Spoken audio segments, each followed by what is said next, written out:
What's up, everyone? Welcome back to Kara K All Day. I am your host, Kara K, and your favorite San Diego realtor. Today, we're talking about something that really hits home. Get it? For a lot of people. Spending your hard-earned cash on a property, trading in that nest egg for an actual nest, it's nerve-wracking. I get it.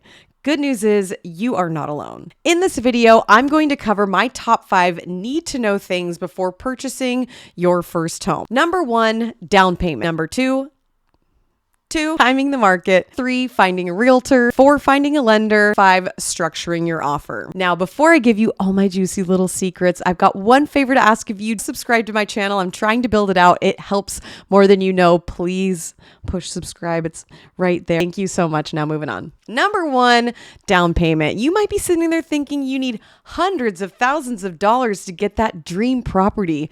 You couldn't be more wrong. There are so many programs for first-time home buyers, second-time home buyers, anytime home buyers. You can do a conventional loan for as little as 3.5%, 5% down. I'll make another video on that another time. Timing the market. Is it even a good time to buy?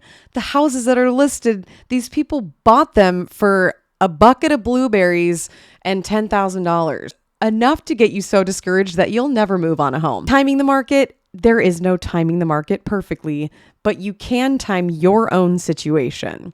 You have to look at your personal finances, chat with a lender to discuss your options, and put your money somewhere that you think might be a great investment in the immediate and or long term. In my opinion, San Diego is always going to be a good investment with 70 miles of beautiful beaches, military background, tourism supporting the city, sciences, biotech, it's basically the same thing, hospitality, same as tourism. There's a lot of different factors supporting the city, and it really is essentially recession proof. All in all, don't get wrapped up in timing the market. Sometimes you can catch somebody who needs to sell before the year's end. So I will say that just get with a lender, understand your finances, get with a realtor, watch the market, and when something pops up, seize your opportunity and don't look back. Number 3 is finding a realtor.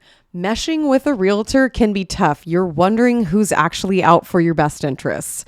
If you know somebody who trusts a realtor and had a really good experience with them, that's a really good way to commit to somebody. You could do a lot of research online.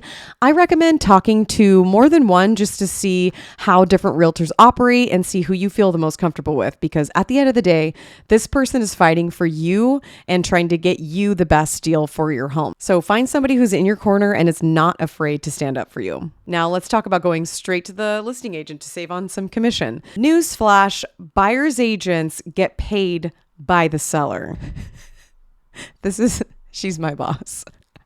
And number 4 is finding a lender. This piece is just as important as finding a realtor. A lender can make or break a transaction. Things to think about. My biggest pieces of advice: getting a solid rate is just as important as working with a lender who can actually adhere to contract timelines. Your stellar rate means absolutely nothing if you lose your deposit because a lender can't even close on time. Okay, so you found your dream team and you've got your realtor, you've got your lender, and you found a home that you can't live without. Number 5, let's structure your offer.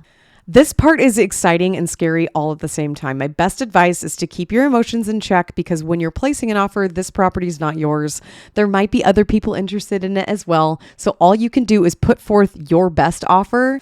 What truly makes a great offer depends on where the market is and how much interest there is on the property. Billy, can you stop cleaning yourself? This is a professional video. One of my best pieces of advice for putting an offer together is come in with your best foot forward. Does that necessarily mean the highest price you're willing to go? Not necessarily, but when it comes to condition, make them as clean as possible. And if there is room to negotiate, come in maybe just a little bit below, but not too much. You don't want to offend the seller, and you don't want to put it a low offer and then watch the property sell for a price that you were willing to pay for it. Side note on overpaying, I paid $33,000 over asking on my first condo and $55,000 over asking on the second.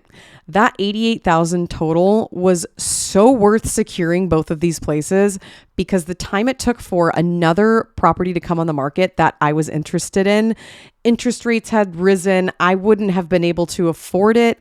and I still like the ones that I got better than the others that came on the market. If you come to me for advice on what to do with your offer, don't get too tied to what a property is listed at. You have to get really in touch with what a property is worth to you. How do you do that? Look at your monthly payments, look at your down payment, look at longevity. What is your plan for the property, and can it work for you? Don't get too caught up in, am I overpaying? Don't overthink it. If it works, you can make the numbers work.